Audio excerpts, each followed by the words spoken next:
Tudo bem aí, pessoal? Eu sou o professor André e no nosso vídeo de hoje a gente vai falar de um assunto muito importante que é o término dos estudos. O quão importante é para você se realizar profissionalmente e pessoalmente também, tá? Cabe a você ser determinado, ter perseverança e ter muito trabalho também. Vamos dar uma olhada em alguns dados aí. Crise faz crescer diferença salarial por anos de estudo. Então aqui está falando, né, esse dado aqui do G1, que quem tem ensino superior, quem é formado na faculdade, ganha até 6 vezes mais de uma pessoa que não é formada na faculdade. Então a importância de você também buscar uma faculdade depois, tá? E aqui nesse gráfico de pizza, vamos dar uma olhada no seguinte. É bem provável que você esteja aqui nessa faixa, né? Ensino médio incompleto. Então você está ganhando na faixa de 1.365. Ao terminar os estudos, ao terminar o ensino médio, você poderá ganhar R$ 1.823. Então perceba que você já vai dar um salto na questão financeira. E quando você terminar uma faculdade, você vai poder estar ganhando aí R$ 5.000, tá? Então são diferenças aí muito grandes de dinheiro, tá? Quanto mais você estuda, mais dinheiro você ganha. Isso é um fato, ok?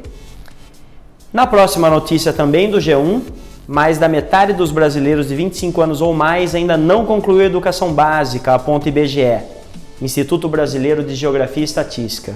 O que significa isso, pessoal? 52% da população não terminou os estudos, né? E 48% terminou.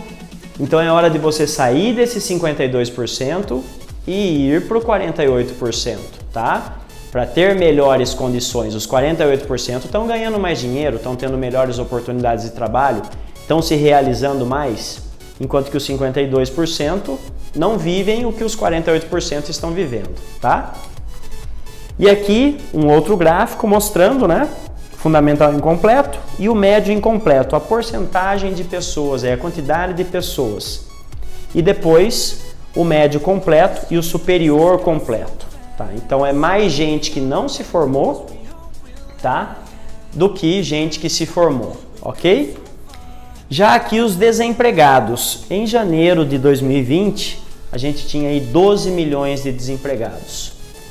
Já em janeiro de 2021, nós temos 14 milhões de desempregados, praticamente. Lógico que a pandemia também agravou esse quadro. Mas agora, nesse momento, é hora de você se especializar, né? É hora de você cuidar dos seus estudos. É animador que você esteja procurando, né, estudar, se aperfeiçoar e tenha em mente que a maioria não terminou os estudos. E se você faz parte dessa maioria, você vai poder mudar esse quadro, tá? Você vai poder sim terminar os estudos. Conta com a gente, tá? Fecha com a gente aí. Um grande abraço, prosperidade para você e muito trabalho. Até a próxima.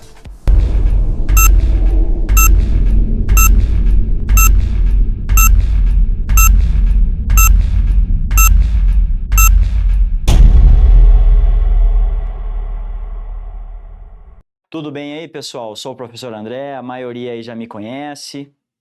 Hoje a gente vai trabalhar uma aula de filosofia.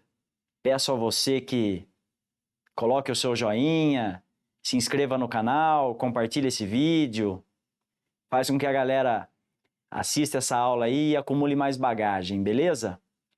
Bom, pessoal, essa matéria que é tão importante, que é a filosofia, é uma matéria que é mãe de todas as matérias. Então, a matemática, a sociologia, a psicologia, elas vão derivar da filosofia. Então, é muito comum que na faculdade a gente tenha essa matéria em todos os cursos, absolutamente todos. E agora trouxeram essa matéria para o ensino médio. E uma vez que ela está no ensino médio, vai cair nas provas, vai cair questões, como a gente vai trabalhar aqui, nas suas provas também. Então é muito importante você ficar atento às leituras, você ficar atento às aulas, você perceber o que está acontecendo, porque a filosofia ela vai pensar a política, ela vai pensar a economia, ela vai pensar também a religião, ela vai pensar a cultura. Então tudo que envolve pensamentos, principalmente pensamentos críticos, que são importantíssimos para nós, ela envolve a filosofia. Então você tem que estar por dentro das leituras. E é o que eu falei, né? As leituras estão todas aqui. Você vai ler um texto, você vai ficar de olho numa crítica, você vai ver um pensador, a entrevista de um pensador, né? O Cortella é muito famoso aí nas redes sociais, nos canais de TV. Você vai agregando bagagem, tá? É importantíssimo você agregar bagagem. E é muito importante você interpretar o que está acontecendo. Então a filosofia vai exigir isso de você, que você interprete o que está acontecendo naquele momento histórico, naquele conhecimento matemático, naquele conhecimento sobre aquele pensador. Então, essa semana em Piracicaba, por exemplo, eu falava de um pensador, a gente falava sobre as ideias dele. Então, o texto vai te dar uma ideia do pensador e depois vem as perguntas, né? Olha, e aí, esse pensador falava do quê? Então, você tem que estar por dentro do que os pensadores pensavam. Hoje tem uma dica aqui muito importante para você, né, sacar aí o que as questões querem, tá?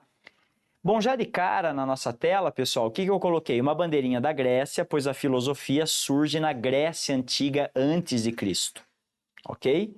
Então, antes de Cristo, surgiu a filosofia já, os pensadores já estavam ali, né, expressando suas ideias na ágora, na praça. Então, os pensadores estavam ali falando sobre ideias matemáticas, sobre ideias culturais.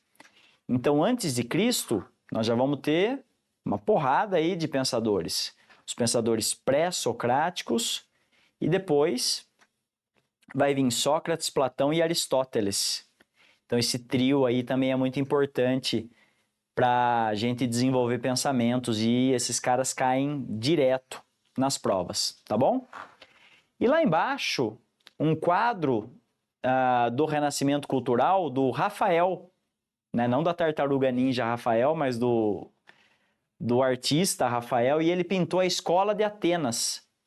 Então, Atenas, que fica na Grécia, a bandeirinha da Grécia ali em cima que você está vendo, e o Rafael pintou a Escola de Atenas, onde nessa Escola de Atenas estão vários pensadores, como Pitágoras, Tales, Sócrates, Platão, entre outros. Beleza? Então tá aí essa capa aí para nós, para a gente começar a se aquecer para essa aula de filosofia, ok? Bom, vamos lá. Conceitos básicos da filosofia. O que a filosofia vai pedir para nós? Na filosofia pré-socrática, a physis, natureza, e a arché, princípio, origem, são conceitos-chave para compreender a origem e a essência do mundo. Então, para você entender filosofia, para você ter um entendimento de mundo, você tem que entender a physis, que é a natureza, afinal tudo é natureza, e a arché vai ser um elemento da natureza que é extremamente vital, que o homem fala, ó, eu acho que o elemento vital, eu acho que a arché é a terra, é a água, é o ar, é o fogo. Já vamos falar um pouquinho deles aí, tá? A physis refere-se à natureza como um todo, enquanto a arché é um elemento fundamental, a substância ou princípio que dá origem à natureza e a tudo que existe. Então vamos lá. Tinha pensador que falava que a terra é o mais importante. E realmente, porque todos os nossos vegetais que a gente planta estão na terra. Todas as nossas indústrias, escolas, casas, prédios, estruturas estão na terra. Ah, mas tem estrutura no mar, André? Pois é, eu sei que tem no mar. Só que a maioria na terra. Então todo mundo vive na terra. E a terra é um princípio básico para gerar alimento, para gerar moradia, gerar indústria, gerar estrutura, prédio. Então a terra é uma arqué, um elemento vital para a vida, ok? Aí tem a água. Por exemplo, Tales de Mileto falava que a água era a arqué dele. Ó, para mim, o principal elemento é a água. Então vamos lá. 70% do seu corpo é o quê? Água. Se você ficar 3 dias sem água, tchau, tá morto. Se as plantas não tiverem água, elas morrem. Se não tiver planta, não tem comida. Se não tiver comida, não tem vida. Todo animal toma água.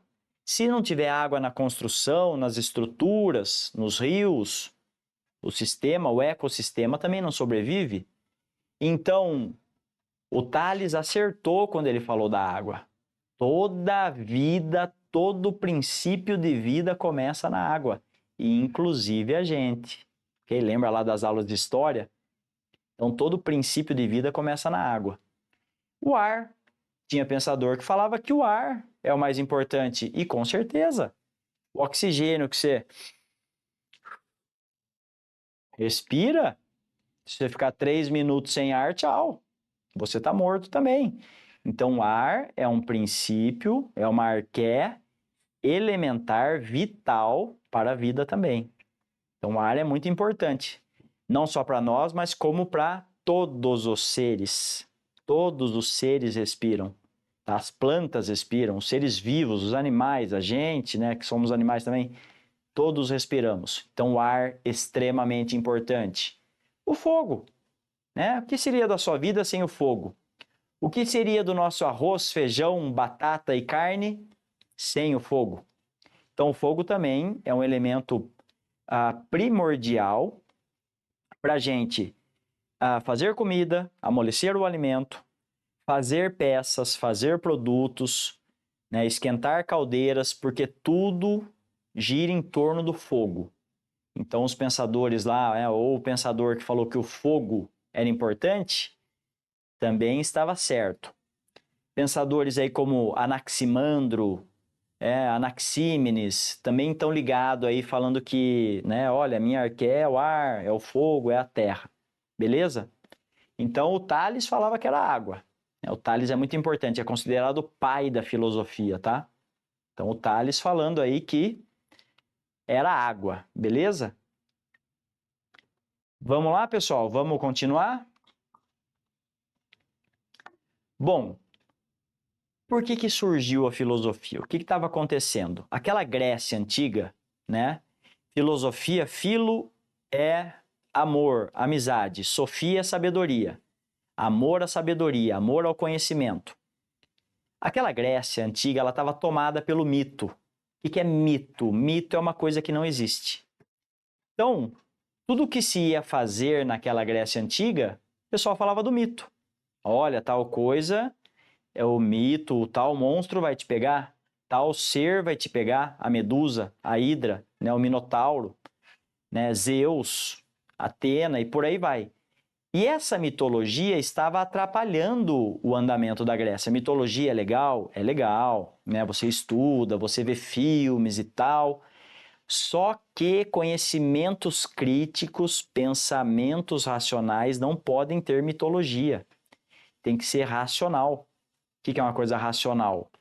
Que é uma coisa que é provada cientificamente. 2 mais 2 é 4, a matemática prova isso.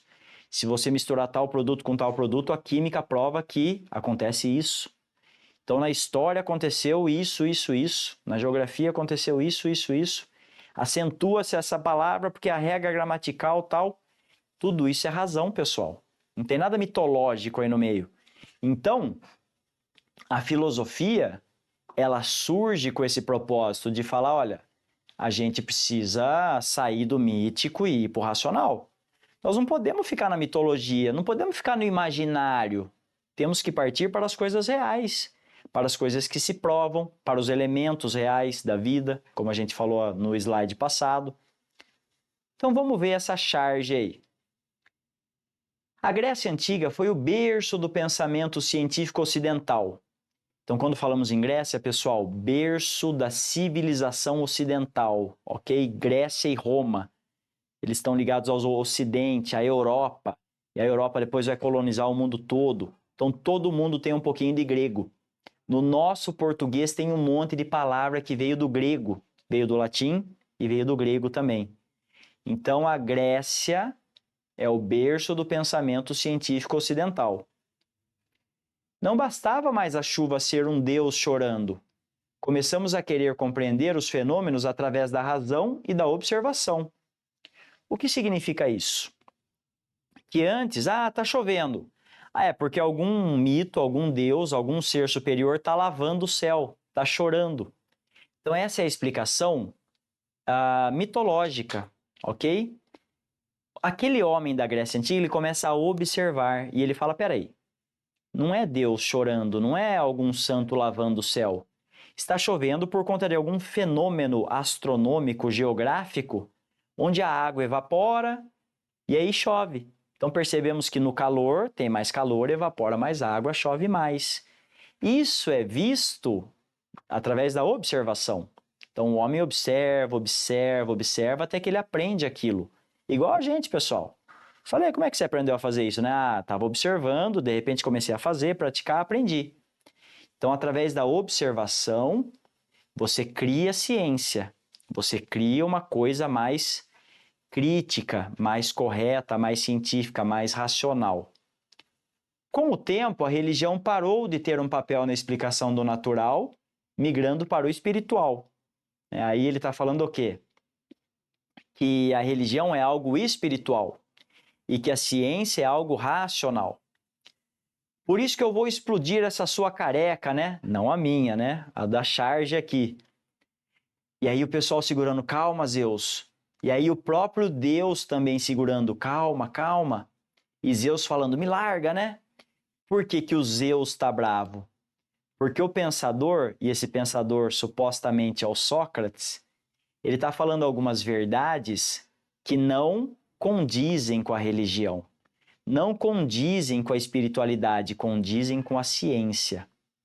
E aí, alguns outros deuses, né, de outros lugares, e o próprio Deus, que é o de barba ali com uma manta mais amarelinha, está falando, calma, Zeus, calma. Você é um deus mitológico, né, Zeus? Zeus é um deus mitológico.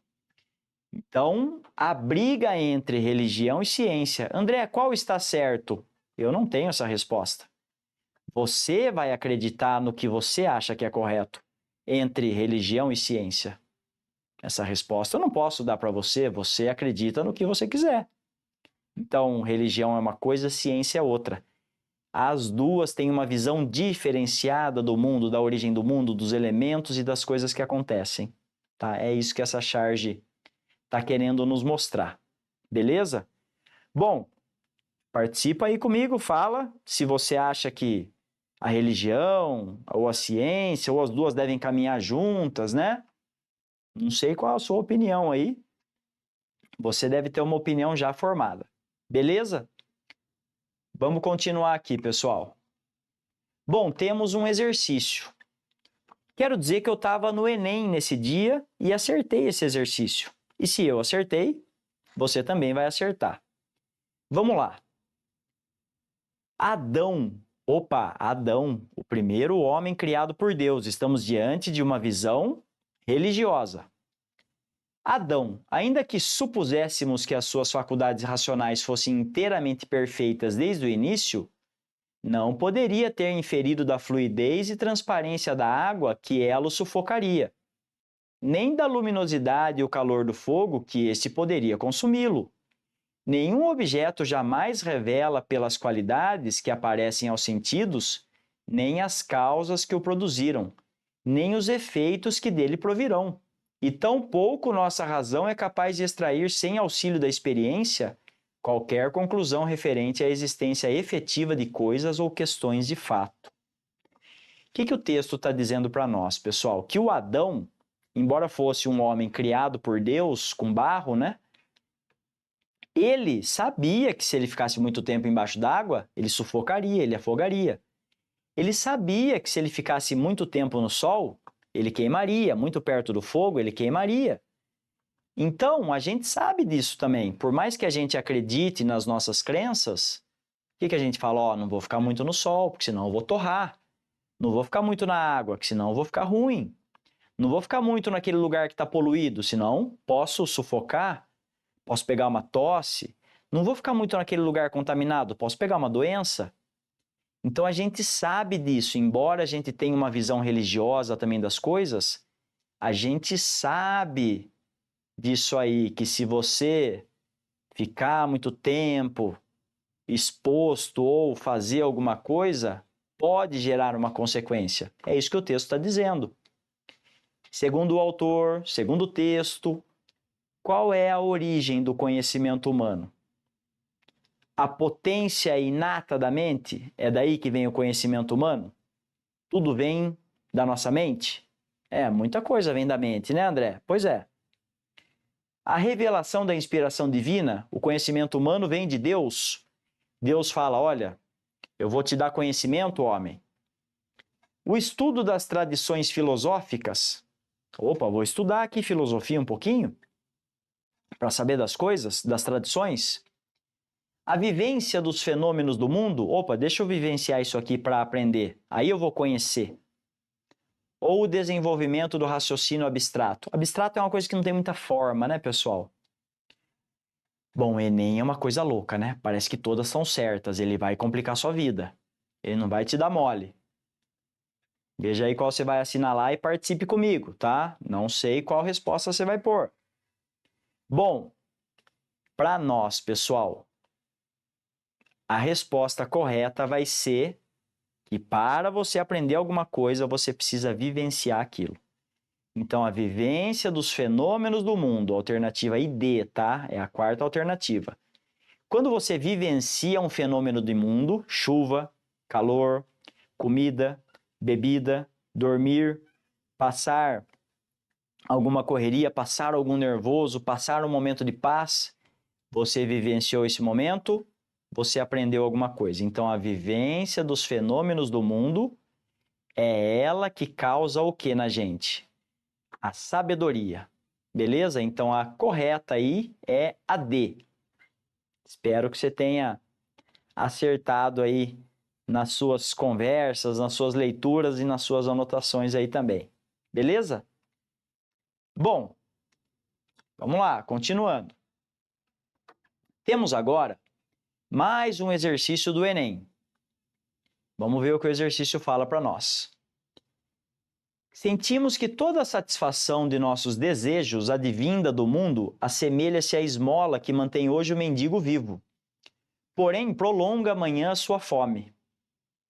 A resignação, ao contrário, assemelha-se à fortuna herdada, livra o herdeiro para sempre de todas as preocupações. O que o texto está falando para nós, pessoal? Se você alimentar uma pessoa que não tem nada na vida, você alimenta ela. Só que amanhã ela vai estar com fome de novo.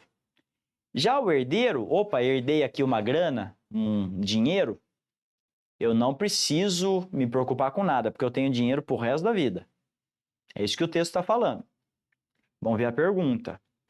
O trecho destaca uma ideia remanescente, né, que veio, que ficou, de uma tradição filosófica ocidental, segundo a qual a felicidade se mostra indissociavelmente ligada a...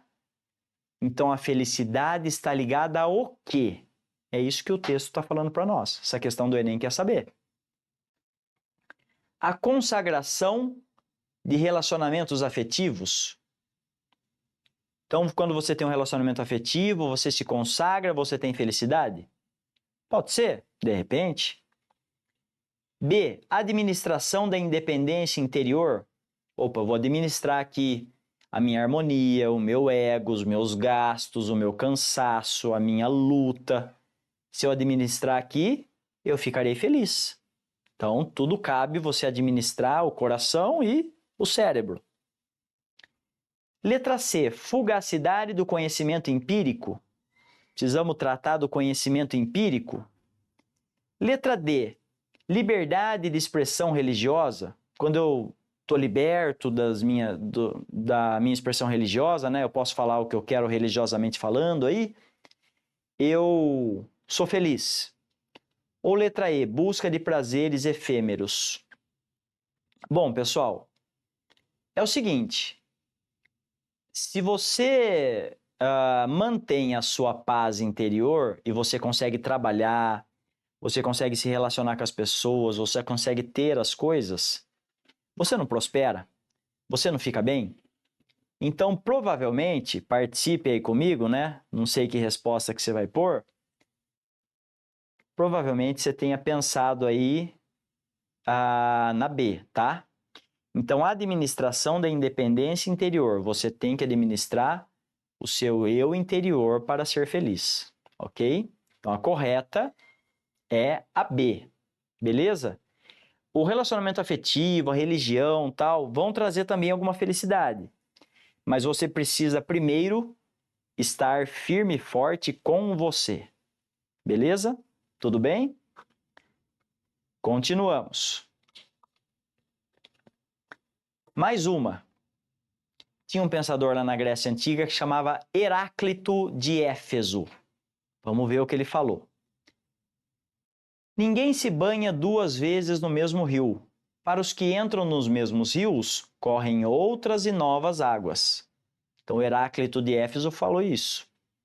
Éfeso é um lugar na Grécia, ok, pessoal? É uma verdade o que ele falou. O que ele quis dizer com essa metáfora, praticamente? Que a situação nunca é a mesma. Quando você vai trabalhar, quando você vai estudar, quando você vai na academia, quando você vai jogar bola, quando você vai almoçar com seus familiares, nunca é a mesma situação. É sempre uma situação diferente. O rio faz centenas, milhões de anos que ele está ali, mas ele nunca é o mesmo. Sempre está passando água nova, água mais limpa, água mais suja. Então, uma situação nunca é a mesma, a situação muda. Tá? Por quê? Porque as pessoas mudam, os tempos mudam. Heráclito propõe um caminho para o conhecimento oposto à concepção de Parmênides, que é um outro pensador. Na metáfora citada, o filósofo aponta para uma realidade em constante transformação. As coisas toda hora estão se transformando, estão mudando. O pensamento de Heráclito pode ser caracterizado como? E aí? Não sei qual você vai colocar. Vamos ver. Dedicado à compreensão de uma realidade imutável e permanente. Então ele está falando que a realidade é permanente, ela nunca muda. Ó, isso é assim, vai ser para sempre assim, isso aqui é desse jeito, vai ser para sempre desse jeito. Essa é a letra A. Letra B. Definido pela impossibilidade de um conhecimento verdadeiro. Né? Olha, não vai ter conhecimento verdadeiro, é impossível. Mas a gente sabe que tem conhecimento verdadeiro, tá? Então a B, ela tá meio que fora aí para nós. Mobilista, definido pela eterna mudança e o constante vir a ser, o devir, tá? Então é uma coisa que toda hora muda, as transformações acontecem, a mudança ela é eterna. Quantos anos você tem aí? E você fala, André, sempre mudou os tempos, né? Todo dia muda alguma coisa. Se não é todo dia, é todo ano. Se não é todo ano, é de 5 em 5 anos, e 10 em 10 anos. Veja o quanto você já mudou na sua vida. Há uma chance aí de ser a letra C. Idêntico ao pensamento de Tales de Mileto, que afirma que tudo é água, mas o Heráclito, a arqué dele, a origem para ele, não é a água. Ele fala da mudança do mundo, ele cita essa metáfora, ele fala da transformação do mundo. E o Tales fala da água. Então, qual é a correta? Você já deve ter colocado aí, né? Na verdade, o ser humano, ele muda muito o mundo e o mundo fica mudando a toda hora, a natureza muda a toda hora. Letra C, pessoal. É mobilista, definido pela eterna mudança e o constante devir. As coisas vão mudar sempre. Haja o que hajar, que eu costumo brincar com essa frase, né? As coisas vão sempre mudar. Beleza? Ok? Bom, eu trouxe aqui uma imagem para você ver, para você analisar. Vamos lá. Esse é o Poseidon, pessoal.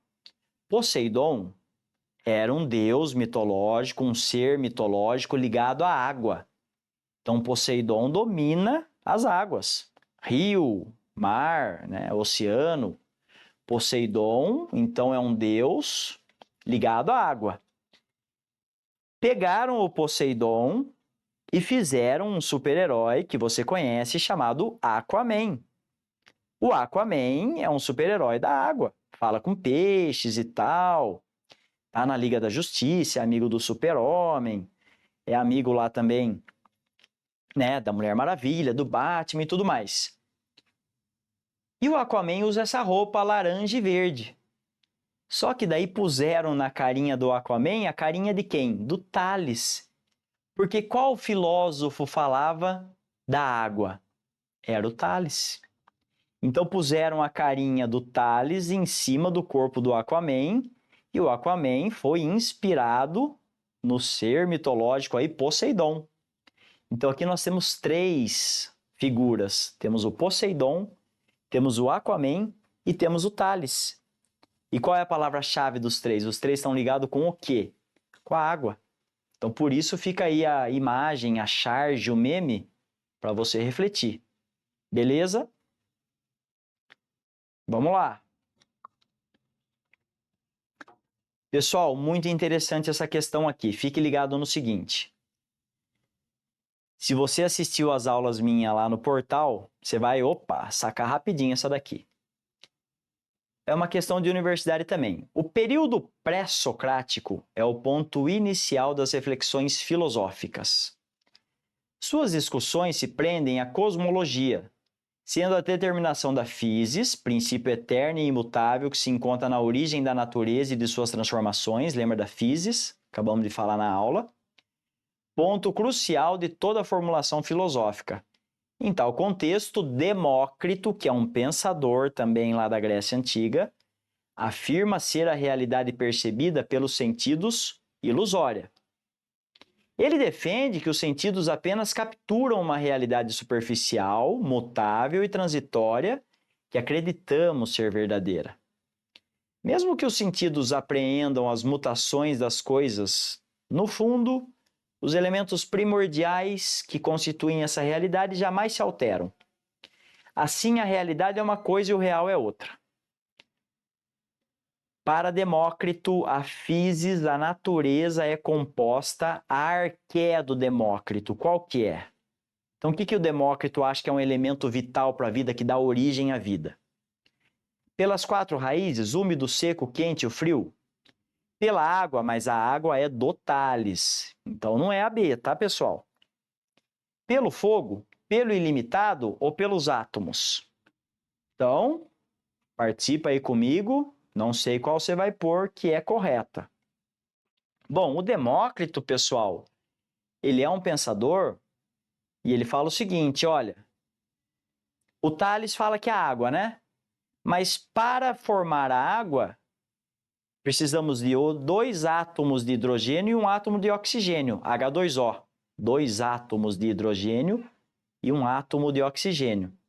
Então, para Demócrito e para a realidade científica, isso é fato, já está provado, é o átomo que começa a formar todos os elementos. Então, tudo gira em torno aí, né, do átomo. E por que eu coloquei esse balãozinho? Para você se ligar no seguinte. Na questão minha, que está lá no portal, depois você vai acessar o portal, você vai ver, tinha uma questão do Enem que falava também do Demócrito. E qual que era a resposta? O átomo.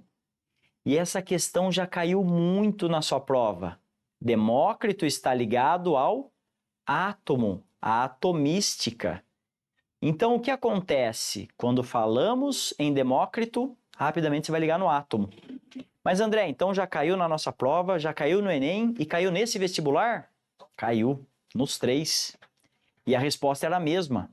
Por isso que eu falo, se você souber a ideia, você consegue desvendar qualquer coisa, ok? Qualquer coisa, qualquer pensamento.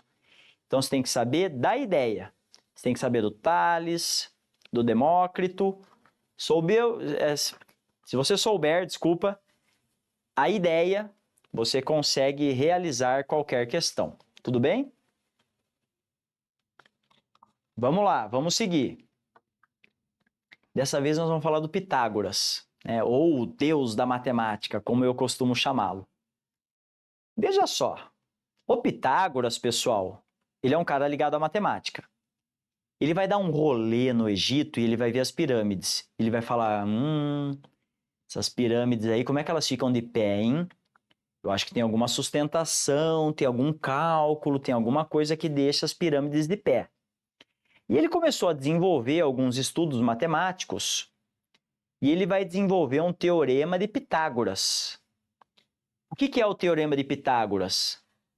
A soma dos quadrados dos catetos é igual à soma do quadrado da hipotenusa. É uma fórmula matemática. Aí, o que acontece? Esse primeiro quadrinho, primeira charge aí, esse meme, o cara fala, eu nunca vou usar Pitágoras na minha vida. Mas o Pitágoras no triângulo, né? No triângulo ali, retângulo, esse cara já está cortando a hipotenusa, o que seria a hipotenusa nesse corta-caminho que ele está fazendo aí nesse parque. Então ele fala, nunca vou usar Pitágoras, mas vai sim. Todo e qualquer engenheiro, nenhum engenheiro sobe uma obra sem esse teorema de Pitágoras. Ou seja, o cara é extremamente importante para a engenharia até hoje. Nunca nenhum engenheiro vai subir uma obra sem o teorema de Pitágoras. Ele vai precisar do teorema de Pitágoras. Então, Pitágoras é um cara extremamente importante para a matemática, para a engenharia. E ali, olha o segundo meme, né? Lembra desse trio aí? Messi, Iniesta e Xavi? Lembra dessa época aí do Barcelona, né? O que acontece aí? O Xavi e o Iniesta são como se fossem os catetos. E o Messi é a hipotenusa. A soma dos quadrados dos catetos é igual à soma do quadrado da hipotenusa. Então, o Messi simbolizado pelo 10. O Iniesta simbolizado pelo 8. E o Xavi simbolizado pelo 6. Faça essa conta matemática depois aí na sua casa, com calma. E você vai ver que vai dar certinho essa conta matemática, tá? Então, o Messi ali agradecendo, bom trabalho, né, Pitágoras? Que deu certinho. Os dois me ajudando aí no campo de futebol. Estou fazendo vários gols, os dois fazendo as jogadas, arrumando as jogadas e eu fazendo gols. Por isso, esse meme do Teorema de Pitágoras ligados aos jogadores do Barcelona. Ok? A arqué do Pitágoras, ele falava que era o número. Então, o que o Pitágoras falava? Tudo é número. E ele mentiu? Vamos ver? Você nasce, você é um número. Você morre, você é um número. Você é uma estatística. Você mora numa casa que tem um número. Você tem um carro que tem uma placa. Você tem um documento que é um número. Esse documento é usado em tudo, até nas transações bancárias, como no Pix, por exemplo. Então, o Pitágoras, ao falar que tudo é número, acertou também. A arqué são os números, beleza?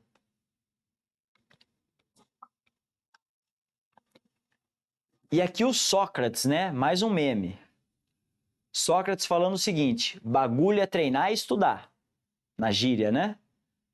Aí a escrivã dele lá, né, da época, mas Sócrates, nós não podemos escrever isso.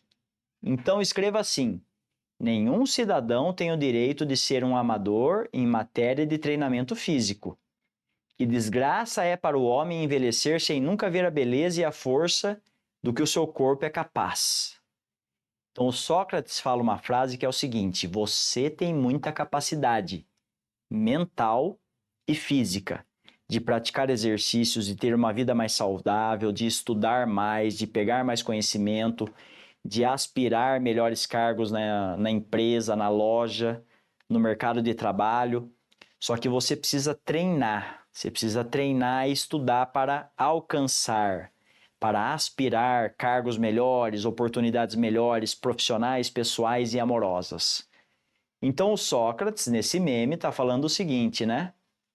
O homem precisa ver do que ele é capaz e nós somos muito capazes. Você é muito capaz de estudar, de realizar coisas, de conseguir coisas. É isso que o Sócrates já falava, ó, naquela Grécia Antiga. E é o que eu falo para todos os meus alunos, tá? Você é sim muito capaz de conseguir várias coisas. Pessoal, se inscreve aí no YouTube, dá o seu joinha, segue a gente, compartilha, segue a gente nas redes sociais. Tem questão no WhatsApp, no grupo. Vai treinando, vai estudando, tire suas dúvidas, converse com a gente, venha para a aula presencial. Quem é de Piracicaba aí já sabe, né? Quero agradecer muito a sua participação nessa aula. Valeu, continue estudando. Um grande abraço e até a próxima. Tchau, obrigado.